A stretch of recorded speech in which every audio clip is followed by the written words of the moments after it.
It is Saturday, August 1st, 2026. It is 12 p.m. Pacific Standard Time, and so you know what time it is. It's time for some D shift. And I have made an improvement, I think. Hopefully, probably, possibly. I tried doing this last Saturday, and it was okay. It didn't go quite as planned, and mostly it was because I did not have my OBS set up properly. Apparently, I neglected to include a feed specifically for my mic. So, yeah, apologies. But I think that I've actually fixed that. I heard myself on a on one of my feeds here, so that's telling me you're at least hearing me. Now, whether or not you're able to hear me over the music and all that, I'm not really sure, but we'll figure it out. Anywho, so yeah, don't threaten me with a good time. That was the intended title for this Nya episode. And yeah, that's what I'm sticking with is don't threaten me with a good time, man. Just don't do it. Don't do it. And mostly, I hold that perspective concerning crypto because, well, there isn't really a like overriding thesis there, with the exception that I believe that in the not so distant future, your legislators will goof up crypto to the point where basically the only things left for you to do with it will be the illegal activities that they have been doing just so much to try and prevent you from engaging in. You know, ultimately, it comes down to, like, the way it breaks down is, like, basically just stopping you from making money. That's, like, the entire desire, the entire goal is just stop you from making money, man. You know, I can't have you doing something fun like enriching yourself. I mean, because heaven forbid you should actually be able to pay more taxes. I guess somebody is like making that value judgment further up where, you know, they're saying to themselves that we don't care if cryptocurrencies can actually improve things for people. We don't. What we care about is stopping you from making any fucking money. So I'm gonna like off in the weeds on this one. But yeah, it seems like, you know, drugs or gambling or speculation, you know, on exchanges and stuff. That basically these are being what's left to us. You know, with gotta regulate your payment stable coins. What the fuck? What's a payment stable coin? Can anybody tell me that? I'm pretty sure that cryptocurrencies are intended for payments in general. So, like, what's all this bullshit my legislator telling me that some cryptocurrencies are meant for payments and then some aren't? Oh, who the fuck are they? That's right, they're nobody. They're just like you in crypto. They're no better, no worse, no more powerful than you. And I think that's probably the more important aspect of crypto is that Satoshi really did make us all end users of this technology. And I think that's something that a lot of you just don't understand about it.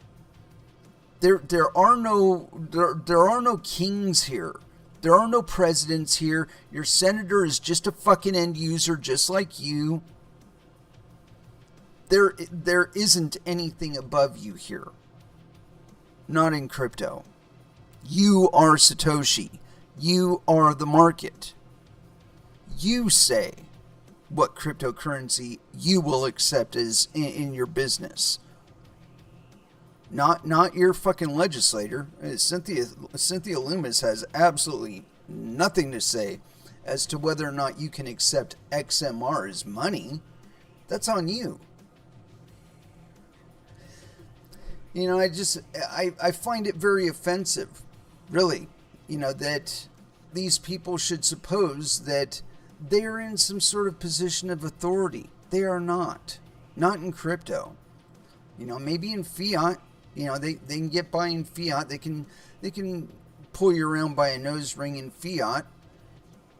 They can't do that shit to you here. You know, if you've got a Bitcoin wallet that's got Bitcoin in it,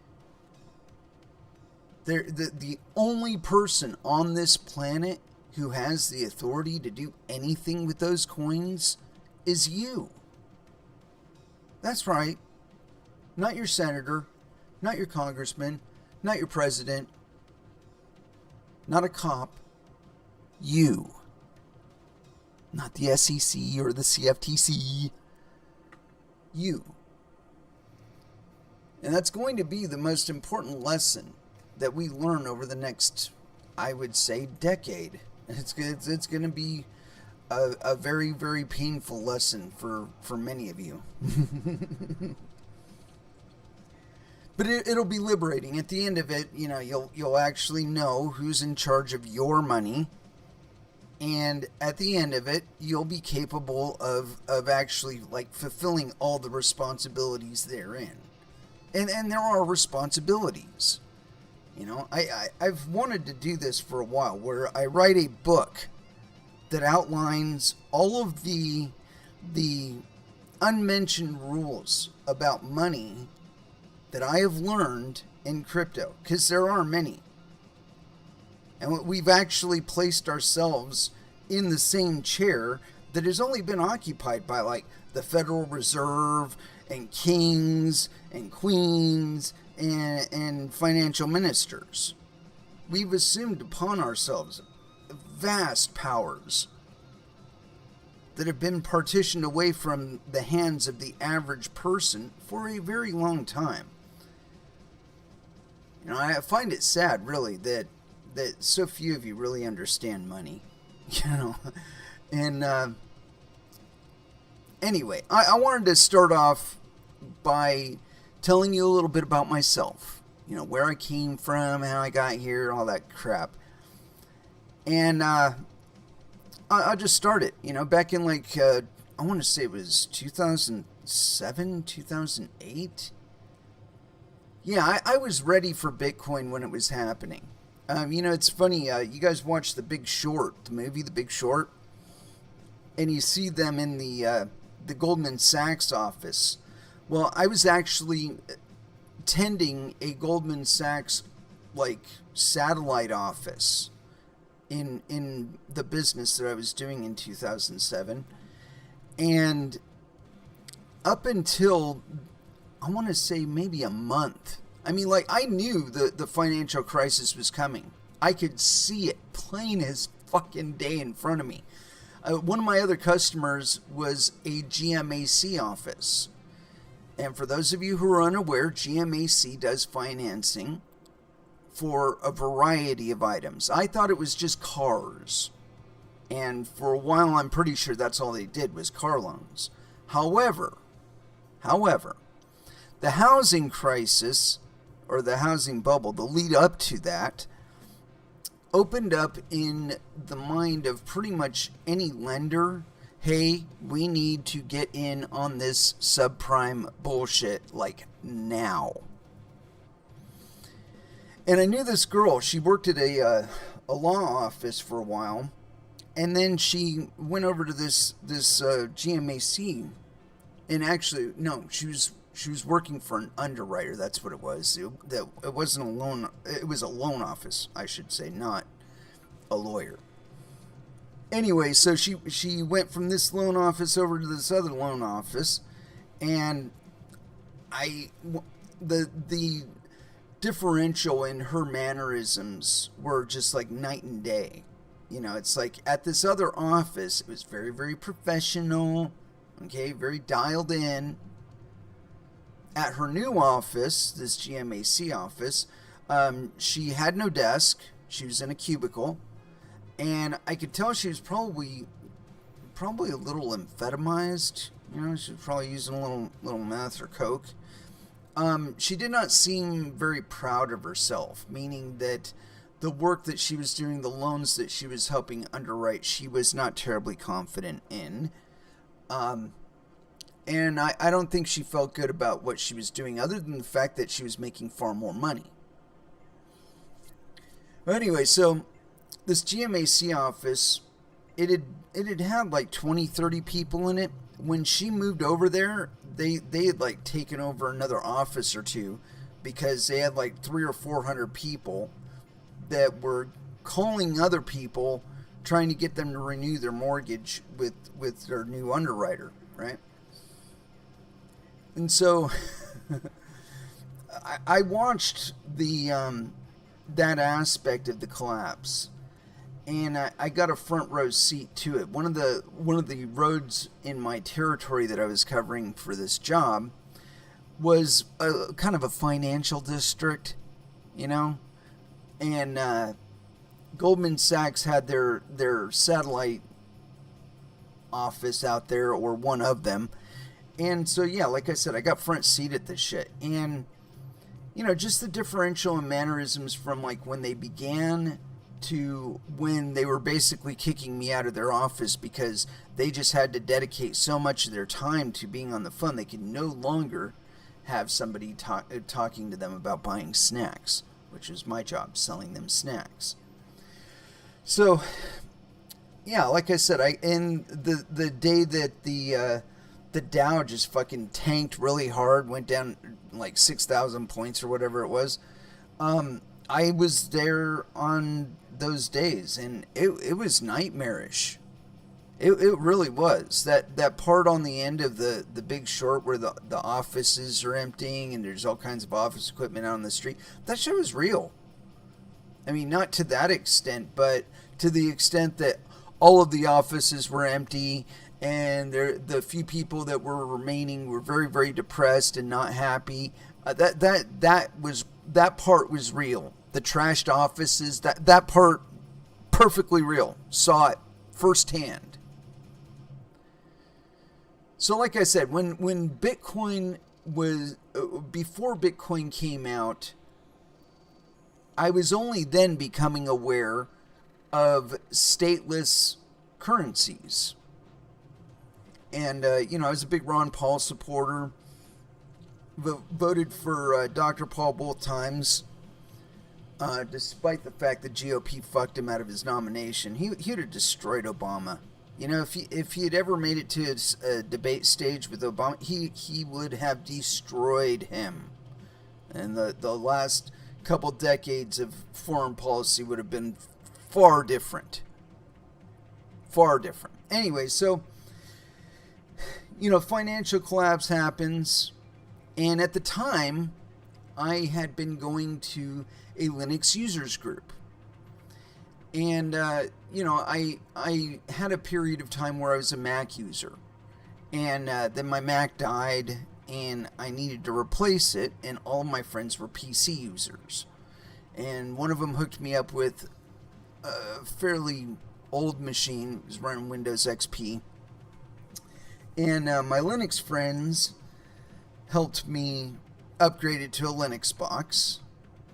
And so, you know, I was talking to them about my stateless currency ideas, and they're like, oh yeah, dude, that shit's all over the place. And they were telling me about DigiCash and how they're, or I think it was DigiCash, it might have been something else, but they had told me that there had been a variety of attempts, you know, Liberty Dollars, and you know, so I talked to them about it, and you know, I thought that stateless currencies were a wonderful idea. And so, like, about, I don't know, like 6 months, maybe a year later, I had stopped going to meetings because I was trying to find a job, and then I found a job, and so I started going back to meetings. And when I went back, that's when they told me about Bitcoin. Oh, hey, did you hear about this wonderful thing, Bitcoin? And no, I had not. And so I read the white paper, and I knew, just like instantly, immediately, this is it. They've taken this idea of Napster, and instead of file sharing, they're running a payment network over this peer-to-peer network. And yeah, that's how you do it. Because only the people that are actually involved in it will bother to run the program, and so on and so forth. If you don't run it, you don't run it. You're not hosting it, whatever. I thought immediately, this is it. We're taking the job of Visa and banks and Swift, and we're doing it all with a peer-to-peer network. And it made sense to me immediately. It's like, you think about the bandwidth capabilities of your internet connection, right? And you think about what Bitcoin transactions are when you're sending them. They're just a little string of numbers and letters, right? Well, I mean, really, how many millions of those transactions do you think that your desktop computer could handle every 10 minutes? I think billions, tens of billions. The computing capability of my device, even though it's not terribly impressive at all, it has more than enough power to host Visa. It could be a node on Visa's network. It won't be the fastest node. It won't have the best throughput. We live out here in the boonies, and so, our internet connection isn't all that great. However, it's more than enough computing resources to do that simple, paltry act.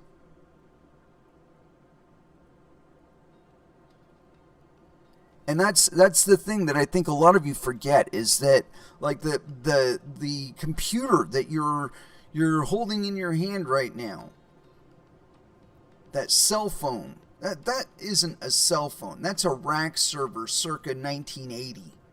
That's like all the computing power and a couple rack servers. Maybe even the building the rack server is in as of 1980. Now, don't you find it amazing that your demands of it haven't really grown all that much over a television with a keyboard attached? I mean, basically, that's what you use it for. You stream videos and shit, and you play video games on it. So it's basically a TV to you. But the capabilities that it can do are far superior to a television. I mean, it could be a microscope, could be a microphone, could be a video camera. Could replace the broadcast station. You could be broadcasting from it. So, again, our mental conception of what these devices are capable of, it's remedial. It's back in the Stone Age. Our expectations of our hardware are back in the Stone Age as far as our actual demand for it. These days,